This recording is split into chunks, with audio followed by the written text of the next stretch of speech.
Halo, Assalamualaikum semuanya. Sebelum video ini dimulai, harap didengar dan disimak dengan baik ya, agar dapat dipahami. Dan jangan lupa like and subrek ya. Cekidot. Assalamualaikum warahmatullahi wabarakatuh. Kami dari kelompok akan menyampaikan materi tentang implementasi Al-Murabah. dalam lembaga keuangan syariah. Selamat menyaksikan. Check it out. Hai guys, jadi aku Nurawalia dan Saya Muhammad Akmal Maulana. kami di sini menjadi dosen. Halo, saya Rizik Mertaswa sebagai mahasiswa. Dan saya Romi Anggari, di sini saya sebagai mahasiswa. Saya Bayu Derawan sebagai mahasiswa. Hai, saya Esa Susanti sebagai mahasiswa.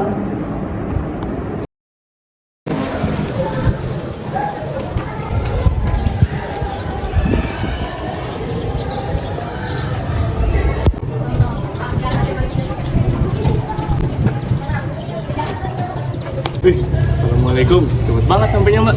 Kalian nih nggak pernah tepat waktu. Mana Romi? Rami mana? Iya nih, mungkin dia terlambat. Wah, mungkin ada urusan keluarga. Diskusi yuk, guys. Yuk. Apa yang mau diskusikan? Bentar. Aku baca dulu ya. Kemarin, kalau nggak salah, aku ada baca materi tentang fikih muamalah kontemporer. Ada nih.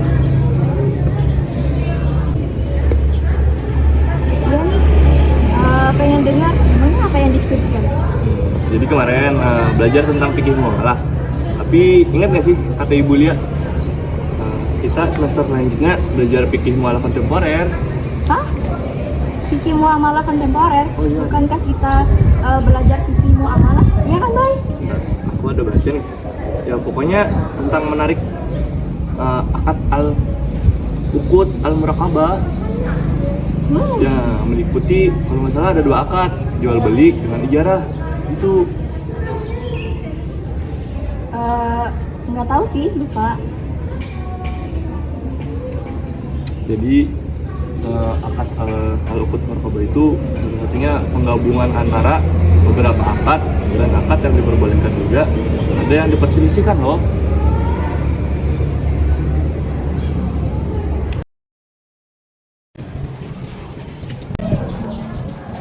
Hai guys. Siapa Anda? Jangan marah itu lah. Oh gitu. Duduk ya. Sekali lagi maaf ya membuat kalian menunggu. Kamu ada urusan apa emang? Jadi aku tadi mengantar ibu ke bank syariah untuk membayar dana talangan hajinya. Masya Allah, jadi kamu mau berangkat haji?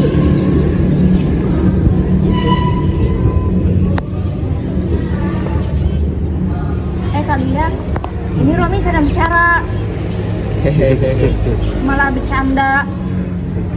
Maaf Rami, memang kalian berbicara apa tadi? Jadi Romi bilang, dia akan mengantarkan mamanya untuk membayar dana talangan haji. Masya Allah sekali kan mamanya untuk melaksanakan rukun Islam yang kelima. Dana talangan haji? Iya. Rumi, Ya? emangnya benar mama kamu naik haji pakai dana talangan haji? Iya benar Rais. Memangnya kenapa? Loh, bukannya dana talangan haji itu diharapkan?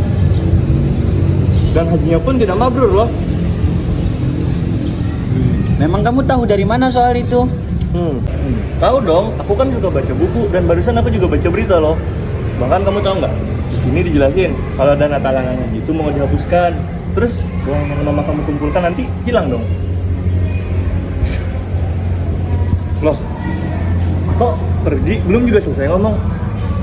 Kalian berdua juga kok diem? Kamu nih Rais, kenapa nih gitu?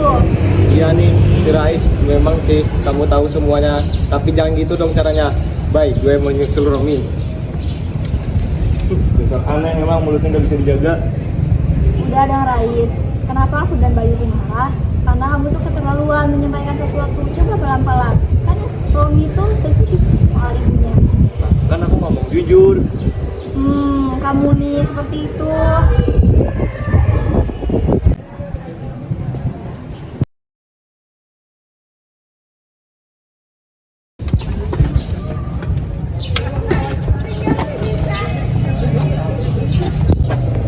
Assalamualaikum guys.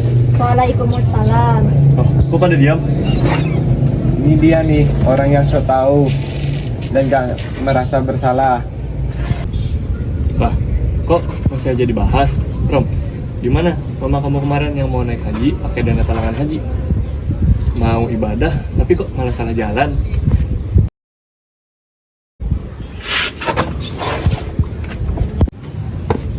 Lah, apa sih kan aku ngomong bener?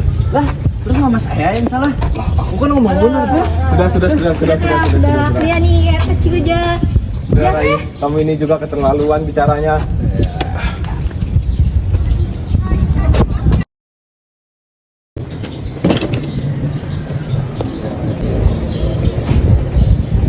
Halo, Assalamualaikum mulia. Waalaikumsalam, Pak. Baru selesai ngajar? Ya, Oh, bisa tadi saya ngajar di Muhammad Bandengor. Dunia habis ngajar apa? Jadi begini, Mama. Oh,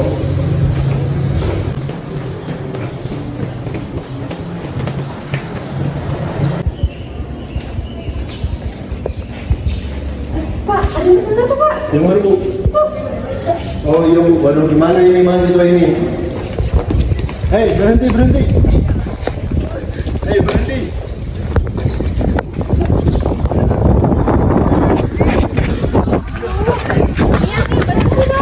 Udah mahasiswa, masa kayak anak kecil? Kenapa, Bu? Mereka sama-sama emosi. Kalian dari semester berapa? Dan kenapa sih? Kami dari mahasiswa semester 2, kelas 3E, sama-sama bermain karena Rais mengatakan bahwa dana talangan haji itu haram, Bu. Kepada Romi, bahwa ibunya kan ini melakukan dana talangan haji, Bu.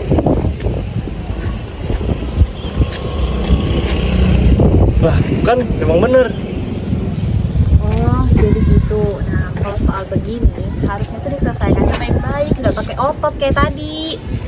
Nah, pas banget ini. Tadi saya mengajar mata kuliah fikih muamalah kontemporer tentang al-uqud al-muqarrabah, dan pas banget ini membahas tentang talangan haji. Nah, pas banget nih. Iya nih, Pak. Ayo kita ajak-ajak anak-anak di diskusi di kantor saya. Ayo, mereka ini seperti anak kecil aja.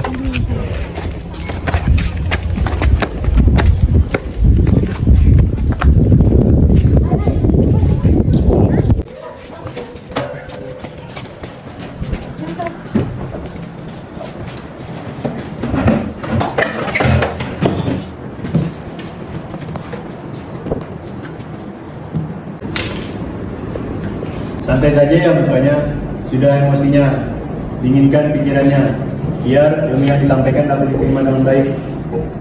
Iya nih. Ya nih guys, kenapa sih kalian tuh dari hari Sabtu sampai Senin masih aja bersih tegang? Waduh, udah lama banget ya? Ada aja kalian nih. Gimana? Sudah tenang kan? Coba bicarakan baik-baik. Jadi sebenarnya awalnya gimana sih kok bisa kalian berkelahi?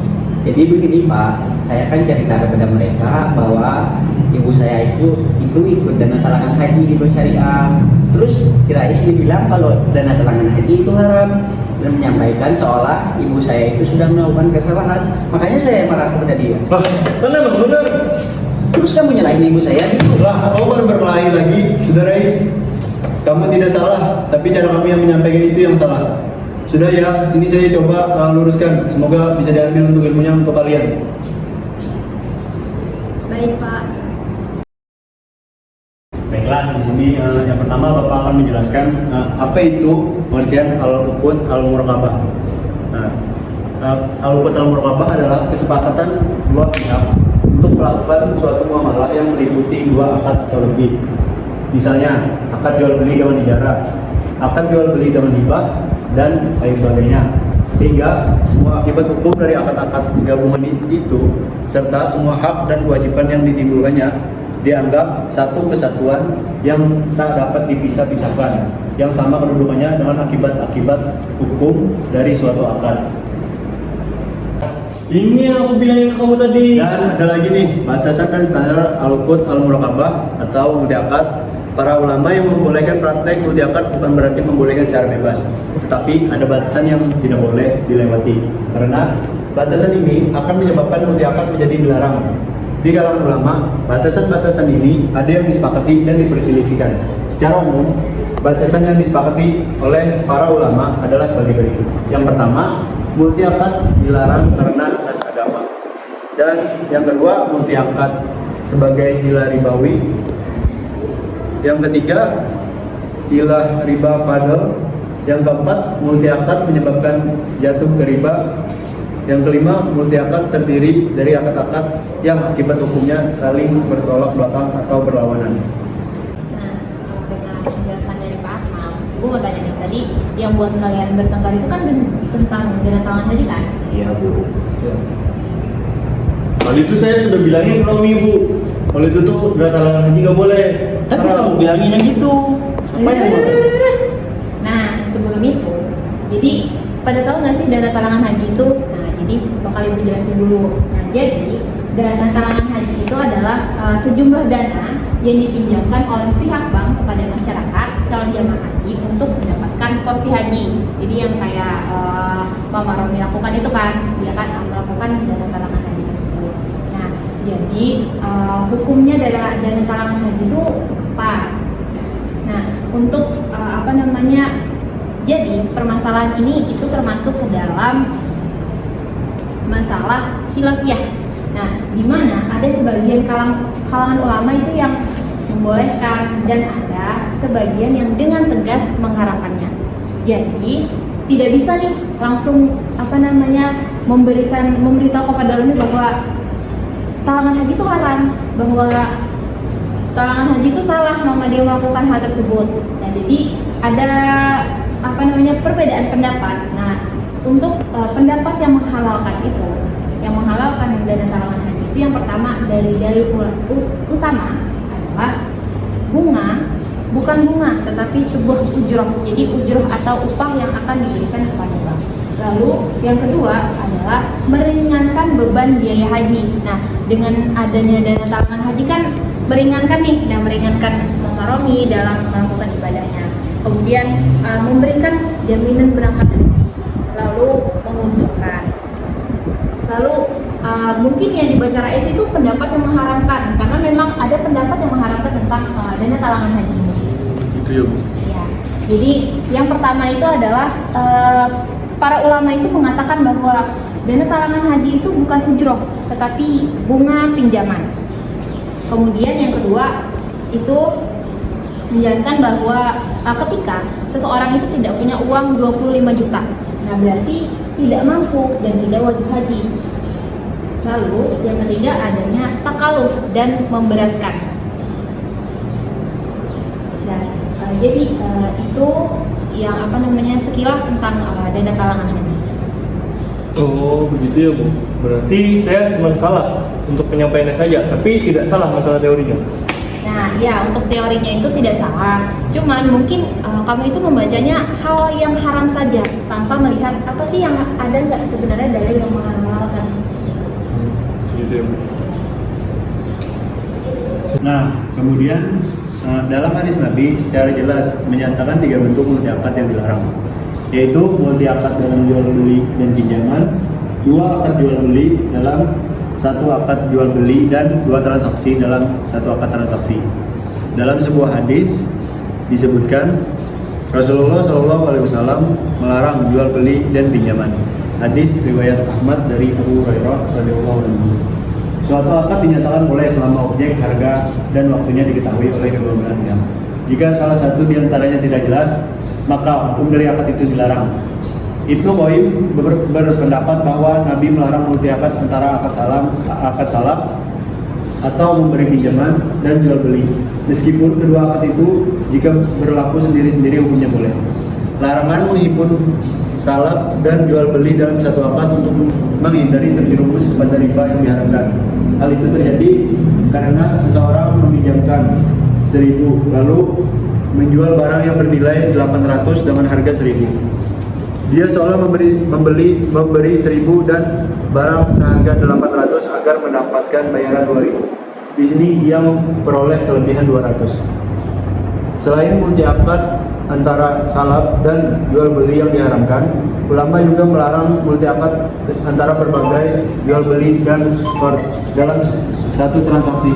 Semua akad mengandung unsur jual beli dilarang untuk dihimpun dengan qard dalam satu transaksi, seperti antara ijarah dan qard, salam dan qard, sab dan qard dan sebagainya. Meskipun penggabungan qard dan jual beli ini dilarang, namun menurut Al-Ibrani dilarang. Penghimpunan dua akad ini diperbolehkan apabila tidak ada syarat di dalamnya dan tidak ada tujuan untuk melipatkan harga melalui qard, seperti seseorang yang memberikan pinjaman. Sedangkan larangan penghimpunan dua akad jual beli dalam satu akad jual beli didasarkan pada hadis Nabi yang artinya dari Abu Hurairah berkata, Rasulullah SAW melarang dua jual beli dalam satu jual beli. Hadis riwayat Malik. Dari beberapa pendapat ulama di atas, pendapat yang rajih dalam hal ini adalah pendapat yang mengatakan bahwa akad demikian menimbulkan tidak kejelasan harga dan menjerumuskan riba. Pada hakikatnya tidak terjadi akad jual beli dalam transaksi tersebut. Begitu ya. Nah, kan tadi udah denger nih ada 3 hadis tentang multi akad. Nah, untuk dana talangan hajinya itu, jadi kan tadi kan tidak ada yang menghalalkan dan ada yang mengharamkan. Nah, maka untuk itu ada himbauan untuk bagi bank yang melakukan dana talangan haji itu.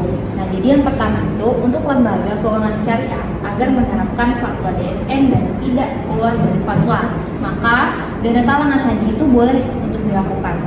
Nah, kemudian untuk DSN selain mengeluarkan fatwa yang diharapkan dapat memberikan sanksi bagi lembaga yang menerapkan produk yang tidak sesuai dengan yang difatwakan melalui Dewan Pengawas Syariah yang terdapat di Bank Syariah. Nah, yang ketiga, untuk masyarakat yang mendaftar haji jangan sampai terjebak. Maaf ya. Nah, yang terjebak dalam produk ini karena mengandung syubhat riba. Jika memang dana talangan haji itu tidak sesuai dengan fatwa DSN. Nah, jika dana talangan haji itu mengandung syubhat riba yang berakibat terhadap kemabruran hajinya karena berangkat menggunakan harta yang diperoleh dengan cara riba, maka seharusnya hendaklah ia membayar tunai sebanyak misalnya 20 juta agar bisa mendapatkan kepastian. Jadi mamaran itu membayar 20 juta langsung mendapat kepastian di kapan berangkatnya. Berangkatan dan jangan menggunakan. Nah, bagi yang telah terlanjur, maka ingatlah firman Allah yang dijelaskan dalam Quran Surah Al-Baqarah ayat 275 yang berbunyi, faman ja'ahu mau'izatun min rabbih fantaha falahu ma salafa wa amruhu ilallah wa man alafa wa ulaika ashabun nar hum fiha khalidun. Yang artinya bahwa orang-orang yang telah sampai kepadanya larangan dari Rohnya lalu terus berhenti dari mengambil riba, maka baginya apa yang telah diambilnya dahulu sebelum datang larangan tersebut, dan urusannya terserah kepada Allah. Jadi orang yang kembali mengambil riba, maka orang itu adalah penghuni-penghuni neraka, mereka kekal di dalamnya. Nah, oleh karena itu, dan hendaklah ia berusaha sekuat tenaga untuk menutupi sisa talangan secepatnya. Jadi semoga Allah SWT menerima ibadah haji umat Islam ini. Untuk memahami jika memang dana talangan haji itu istilahnya memberatkan untuk memahami, maka coba berbicara dengan dengan perlahan, bilang bahwa kalau dana talangan haji ini sudah memberatkan ibu gitu. Jadi coba untuk tidak melakukan dana talangan haji tersebut. Nah, jadi begitu Rais. Oh, ya. Jadi bukannya kamu tuh harus langsung menyalahkan bahwa haram gitu. Coba ngomong pelan-pelan dulu, karena apa ya, hal-hal kayak gini ini kan dia harus diomongin baik-baik. Iya. Jadi begitu. Nah, untuk coba kalian berhadapan, ada apa namanya, berusaha coba memaafkan. Baik, Bu. Sebenarnya Rais tuh tidak salah, cuman cara dia menyampaikan. Coba minta maaf dulu. Sorry bro. Saya sudah bilang ibu kamu salah jalan kemarin. Iya, nggak apa-apa. It's okay. Saya Jadi itu apa Pak? Ada yang mau ditambahkan Pak? Ya jangan lagi kalau yang misalnya ada masalah itu bicarakan baik-baik. Ya, kalian sudah semester berapa tadi? Semester 3. Sudah dewasa, jangan lagi seperti itu. Baik, Pak. Baik, Bu, Pak. Kami pamit Kemudian, dulu. untuk perihal dana talangan haji ini merupakan salah satu Ulangi lagi ya. Ulangi lagi. Assalamualaikum. yang diklasifikasikan. Dana talangan haji adalah sejumlah dana yang dipinjamkan oleh pihak bank kepada masyarakat calon jamaah haji untuk mendapatkan porsi haji. Singkatnya, masalah ini bisa dikelompokkan sebagai masalah khilafiyah, yang dimana ada sebagian kalangan ulama yang membolehkan, namun sebagian lainnya dengan tegas mengharamkannya. Lalu, pendapat yang menghalalkan itu ada beberapa alasan. Yang pertama adalah dalil utamanya yaitu mengatakan bahwa dana talangan haji itu bukan bunga tetapi sebuah ujroh. Lalu yang kedua adalah meringankan beban biaya haji. Yang ketiga, memberi jaminan berangkat haji. Yang keempat, menguntungkan.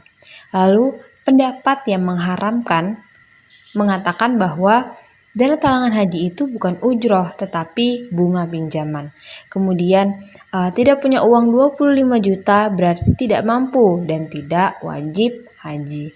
Lalu yang ketiga adalah takaluf dan memberatkan. Jadi, dapat disimpulkan, al-uqud al-muraqabah adalah kesepakatan dua pihak untuk melaksanakan suatu muamalah yang meliputi dua akad atau lebih. Pada prinsipnya, multi akad itu dibolehkan dalam fikih Islam jika memenuhi syarat-syaratnya, karena beberapa alasan berikut ini. Yang pertama, tidak ada dalil yang melarang uqud mustahdatsah. Yang kedua, mas kasid disyariatkan akad-akad tersebut adalah memperjelas hak dan kewajiban para pihak akad, sehingga setiap pihak mendapatkan haknya tanpa dijolimi. Dan yang ketiga, dengan dua alasan di atas, jumhur ulama menegaskan bahwa jika setiap unsur akad yang ada dalam multi akad itu hukumnya sah, maka gabungan akad tersebut itu sah juga, atau qiyas al-majmu'.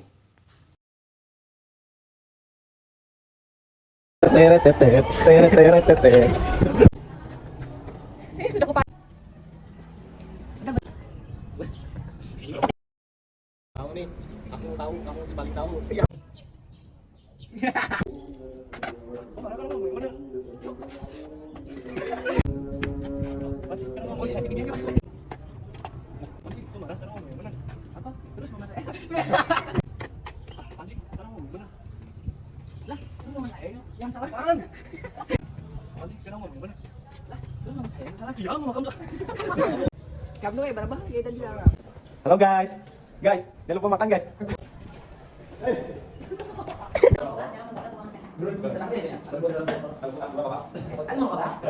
Agak sini, sini.